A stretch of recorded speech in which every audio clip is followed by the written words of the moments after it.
दोस्तों सब लोगों को पता ही होगा कि इंडियन एयरफोर्स के एयरक्राफ्टों के जरूरतों को पूरा करने के लिए भारत के द्वारा चारों तरफ से इंजनों का तलाश किया जा रहा है। एक तरफ जहां पे स्वदेशी इंजन कावेरी को डेवलप करने को लेकर प्रयास चल रहा है, तो वहीं पे दूसरी तरफ अमेरिका से F404 इंजनों को खरीदा जा रहा है और F414 इंजनों को ट्रांसफर ऑफ टेक्नोलॉजी के अंतर्गत भारत में निर्माण करने को लेकर बातचीत चल रहा है। इसके अलावा AMCA Mark II एयरक्राफ्टों के इंजनों को भी डेवलप करने का प्रयास चल रहा है और इसे लेके भारत अलग अलग देशों के अलग अलग कंपनियों के साथ भी बातचीत कर रहा है। पर क्या आप लोगों को पता है कि इन इंजनों के अलावा भी भारत की तरफ से काफी बड़े मात्रा में इंजनों को खरीदने को लेकर तैयारी किया जा रहा है। और दोस्तों ये कोई छोटा मोटा डील नहीं, बल्कि रिपोर्ट के मुताबिक ये करीब करीब 230 इंजनों का डील है। मीडिया रिपोर्टों के मुताबिक जल्द ही मिनिस्ट्री ऑफ डिफेंस की तरफ से रशिया के साथ करीब करीब 21,000 करोड़ रुपए के एक मेगा इंजनों के डील के ऊपर हस्ताक्षर किया जा सकता है, जो कि करीबन 230 AL-31 FV इंजनों को लेके है। और इन इंजनों का उपयोग असल में सुखोई 30 MKI एयरक्राफ्टों में किया जाएगा।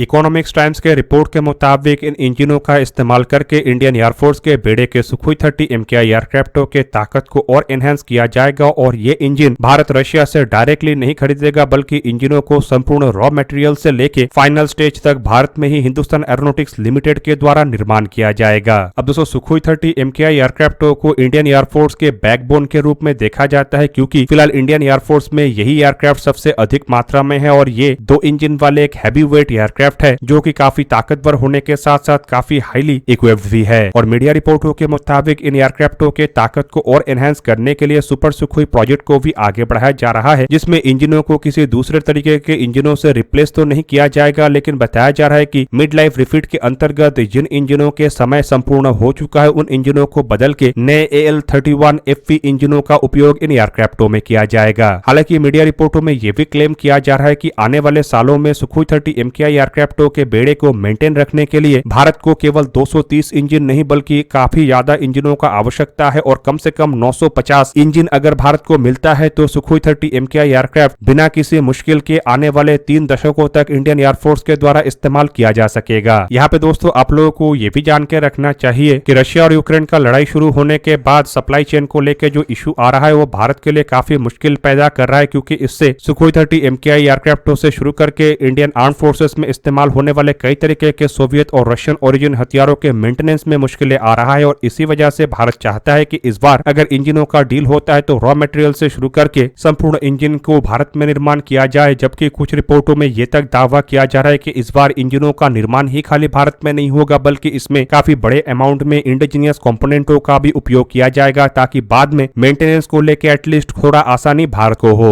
वहीं पे दोस्तों ऑलरेडी मिनिस्ट्री ऑफ डिफेंस की तरफ से सुपर सुखोई एयरक्राफ्टों को लेकर एक अनुमति दिया जा चुका है। और रिपोर्ट के मुताबिक सुपर सुखोई प्रोजेक्ट के अंतर्गत पहले करीब करीब 84 एयरक्राफ्टों को अपग्रेड किया जाएगा। और इस अपग्रेडेशन के अंतर्गत एयरक्राफ्टों में नए avionics, radar, electronic warfare systems को जोड़ा जाएगा। और इसके लिए भी करीब करीब 60,000 करोड़ रुपया खर्चा किया जाना है। हालांकि दोस्तों यहाँ पे एक बड़ा सवाल यह है कि अगर भारत के द्वारा रशिया से इतने बड़े संख्या में, मतलब करीब करीब 272 के संख्या में सुखोई 30 MKI जैसे एयरक्राफ्टों को खरीदा गया था, तो उसी समय भारत को इंजनों को लेकर भी रशिया के साथ एक ट्रांसफर ऑफ टेक्नोलॉजी के डील कर लेना चाहिए था, जिससे कि आज भारत को इंजनों को लेकर ऐसे मुशक्कत करना ना पड़ता। और अगर तब एक ट्रांसफर ऑफ टेक्नोलॉजी का डील हो गया होता, तो शायद आज इन्हीं इंजनों का उपयोग भारत तेजस जैसे एयरक्राफ्टों में भी कर सकता था। हालांकि अगर देखा जाए तो तेजस के रिक्वायरमेंटों से सुखोई 30 MKI एयरक्राफ्टों में इस्तेमाल होने वाले AL-31 इंजनों के जो थ्रस्ट कैपेबिलिटी है वो काफी अधिक है, जिस वजह से संभावनाएं तो काफी कम है कि इन इंजनों को डायरेक्टली इसी कंडीशन में उपयोग किया जा सके। लेकिन एटलीस्ट अगर तब ट्रांसफर ऑफ टेक्नोलॉजी का डील होता, तो भारत को कावेरी इंजनों को डेवलप करने में भी काफी अधिक मदद मिलता। पर दोस्तों अब अगर 230 इंजन खरीदने को लेकर भारत की तरफ से डील करने का तैयारी किया जा रहा है और आने वाले समय में 950 से भी अधिक इंजनों का रिक्वायरमेंट है, तो अभी से ही कुछ ऐसे बंदोबस्त करना चाहिए जिससे कि बाद में भारत को इंजनों के सप्लाई को लेकर चिंता ना करना पड़े। हालांकि देखा जाए तो भारत की तरफ से जिस तरीके से AMCA Mark II एयरक्राफ्टों के इंजनों को बनाने को लेकर तैयारी किया जा रहा है, इससे इन इंजनों के इंटेलेक्चुअल प्रॉपर्टी राइट भारत के पास होने पर नो डाउट भारत के द्वारा एक अपस्केल वेरिएंट, मतलब इन इंजनों से अधिक ताकतवर इंजनों को तैयार किया जाएगा। और अगर 110 किलोन्यूटन थ्रस्ट वाले इंजनों का टेक्नोलॉजी उपयोग करके भारत 130 या 140 किलोन्यूटन थ्रस्ट वाले इंजनों को तैयार कर पाता है, तो आसानी से बाद में सुखोई 30 MKI एयरक्राफ्टों के इंजन रिप्लेसमेंट के दरमियान इन इंजनों का उपयोग भारत कर सकेगा, जिससे कि 950 इंजनों में से शायद सभी के सभी इंजन रशिया से खरीदने का आवश्यकता ना पड़े। पर इंजनों के डेवलपमेंट को लेकर अगर भारत को पहले ही सफलता मिल गया होता, मतलब कावेरी इंजन